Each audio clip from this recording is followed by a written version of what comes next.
Itangazo ryihutirwa rireba abanyarwanda mwese mutuye mu gihugu cy'u Rwanda. Iri tangazo mwese rirabareba. Iri tangazo ni irya NESA, ikigo gishinzwe ibizamini ndetse kikongera kikaba gifite n'izindi nshingano, kikaba gishinzwe uburezi bw'abana. NESA rero yatangaje ko nta mpinduka zigize ziba mu mwaka wa 2025. Yavuze yuko no mu mwaka wa 2026 nta mpinduka zizigera ziba. Ni mu gihe ibizamini cyangwa amanota azasohoka nk'uko bisanzwe, ni mu gihe nanone ibiciro byo ku ishuri abishyura amafaranga bitigize byiyongera cyangwa bitazigera bigabanuka. Ibiciro bizakomeza uko biri, gusa nibajya gutangira amashuri bazatangaza izindi mpinduka zishyashya bagiye gutangirana cyangwa ingamba. Murabizi ko iyo mugiye ku ishuri mutangirana ingamba cyangwa utuntu dushya no guhanga udushya. Ni mu gihe rero yagaragaje ko nta mpinduka zigize ziba mu mwaka wa 2025, bivuze yuko abantu bashoje ano mashuri rwose bayasozanyije amahoro. Bivuze yuko rero amanota agiye kuzatangazwa mwa kino cyumweru kiri imbere, nibwo amanota azatangazwa. Bivuze ko abantu musanzwe aho musanzwe mujya kurebera amanota, abantu mujya ku mamashini kureba ko amanota yanyu yasohotse, wasohotse mu cyiciro cya kangahe, ese uzahabwa boruse ya leta ujye kwiga mu university za leta, nini nawe uzajya kubirebera nk'uko usanzwe bireba ku kigo wakoreyeho, ndetse uzajya ugenda ukirikeho urebe amanota wagize nimba uri mu cyiciro cya mbere cyangwa uri mu cyiciro cya kabiri. Kandi murabizi ko ibintu bijyanye n'amanota habaho icyiciro cya mbere, icya kabiri n'icya gatatu. Icyiciro cya mbere kiba kirimo umwana ku mwaka wa mbere kugera ku mwaka wa gatanu. Icyiciro cya kabiri ni kuva ku mwaka wa gatanu kugera ku mwaka wa 10. Ubwo ni ukuvuga ngo icyiciro cya gatatu, icya kane, icya gatanu n'icy'abaswa nyine ni cya kindi cy'aba bandi babaye abanyuma. Ariko bivuze ko abantu mwize kaminuza mwebwe impamyabumenyi zanyu aricyo bita diplome zo muzazihabwa rwose, nimugire impugenge. Gusa vuba aha ngaha muraje muzifate. Ni mu gihe mwebwe mwarangije kwiga kaminuza murarikiwe gushaka akazi byihutirwa cyangwa mukajya gusubira mu ishuri mukongera mukiga, kubera ko nimba warangije icyiciro kimwe ufite masters se ufite masters na bachelors, ni kuvuga ngo ugomba no gushaka masters bachelors.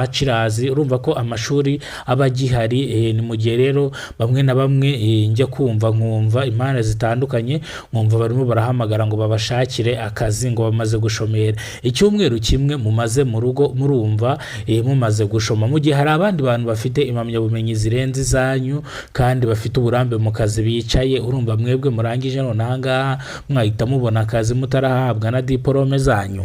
Bivuze ngo nimba urangije amashuri wikwicara, ahubwo ihangire umurimo. Ubwo bwenge bwo mu ishuri nawe ubukoreshe uhereza abandi akazi. Ngira ngo wiga kugira ngo ube umuhanga cyangwa ugire icyo wigezaho, ntago wiga kugira ngo wicare muri office cyangwa uzicare mu biro ugereka akaguru ku kandi. Ni mu gihe rero nanone turi bugaruke kuva mu wa mbere kugera mu wa gatandatu, ndavuga mu wa mbere segonderi, mu wa kabiri segonderi, mu wa gatatu segonderi, mu wa kane segonderi, mu wa gatanu segonderi kugera mu wa gatandatu segonderi. Mu wa gatandatu segonderi rero nibo bana bazahabwa boruse bonyine. Mu wa gatandatu segonderi abana batanu ba mbere kumanura ukagera ku 10 bashaka kuzahabwa boruse ya leta, ariko cyane cyane batanu ba mbere bo boruse ya leta rwose baba ifite kwiga bahembwa amafaranga angana igiciro cyaho ntago nyivuze, ariko babiga bahembwa amafaranga kandi banacumbikiwe. Ni mu gihe rero uhitamo segisiyo, ariko gusa akantu kahindutse mwa bino bintu, segisiyo uzajya uhitamo nago mbere wahitagamo segisiyo, ariko ubu ngubu bazajya baguhitiramo segisiyo bitewe n'amanota wagize. Bivuze yuko mwese mwitegure ko bazabatoranyirizamo amasegisiyo mugomba kwiga. Bivuze ngo nakwihitiramo amasegisiyo ugomba kwiga bitewe n'iki, bitewe n'amanota wagize. Bazakugenera segisiyo bitewe n'amanota wagize. Bivuze yuko nk'abana ba mbere b'inkwakuzi rwose bo murabyumva, ushaka kwiga ubuganga, ushaka kwiga ubwarimu, ushaka nyine ibindi bintu bitandukanye, engineering, ibintu byose bitandukanye rwose. University of Rwanda byose biba birimo, ariko no kuvuga ngo baguhitiramo bitewe n'icyo ushaka ushaka kwiga cyangwa n'amanota wagize. Ni mu gihe ariko ntabwo wemeye kwitoranyiriza ikigo uzigamo, ahubwo nibo bakugenera ikigo, bakujyana Nyagatare, bakujyana hehe, bakujyana Huye, ugomba kujya aho ngaho. Ni mu gihe rero abanyeshuri mbararikiye kuba muri mu rugo mukajya kuri Kidasamura TV Rwanda mukareba udufilimi turiho, abantu muri mu rugo mwicaye, mwabuze icyo gukora, munyarukiye kuri Kidasamura TV murebe ibiganiro tugenda tubakorera. Kandi cyane cyane iki kiganiro nagikoreye abanyeshuri barangije ibizamini bya leta, mu wa mbere, mu wa kabiri, mu wa gatatu, mu wa kane, mu wa gatanu muzagenda mwimuka gutyo. Gusa mu mwaka wa gatandatu by'intangarugero ni mwebwe muzajya muri za kaminuza zigiye zitandukanye ziri mu Rwanda. Hari n'abahabwa borose bakajya kwiga mu bihugu byo hanze bitewe n'amanota bagize, ngira ngo mujya mubyumva cyane. Rero ntabwo turi butinde kwiri tangazo rya NESA, ubwo reka twanzure tuvuga ngo bonne chance ku bana mwese mwiteguye kwakira amanota. Murakoze cyane, Imana ibarinde, ibaha ubuzima buzira umuze. Ni mwarimu mu bana nitwa Urinzwe n'Imana Emmanuel, abanzi banze ku mazina ya Kidasamura.